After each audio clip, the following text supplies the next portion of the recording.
Dhallywood superstar Shakib খানের তুফান ও নায়ক সিয়ামের মুক্তির অপেক্ষায় থাকা সিনেমা জঙ্গলির পোস্টারে দুজনকে ধূমপান করতে দেখা যায়। সিনেমা দুটির পোস্টারে শাকিব ও সিয়ামের এমন ধূমপান উদ্দেশ্যপ্রণোদিত বলে মনে করছে ধূমপান বিরোধী একটি সংস্থা। তারা মনে করছে এসব তামাক কোম্পানির পৃষ্ঠপোষকতায় করা হচ্ছে।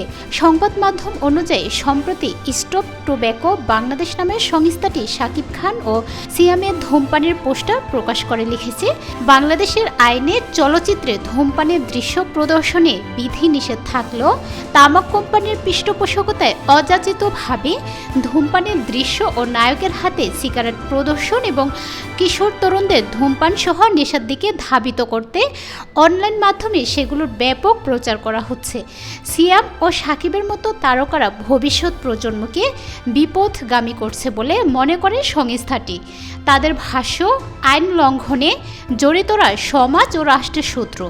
যারা আমাদের ভবিষ্যৎ প্রজন্মকে বিপথগামী করছে তাদের বর্জন করুন। একই সঙ্গে আইন লঙ্ঘন করে নির্মিত এসব সিনেমা নিষিদ্ধ এবং আইন ভঙ্গকারীদের বিরুদ্ধে শাস্তিমূলক ব্যবস্থা গ্রহণের দাবি তুলুন।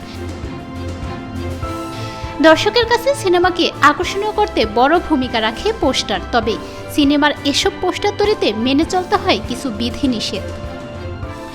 অথচ সেসব নিয়মনীতির তোয়াক্কা না করে নির্মাতারা প্রযোজকরা দেদার ব্যবহার করছেন ধূমপানের দৃশ্য।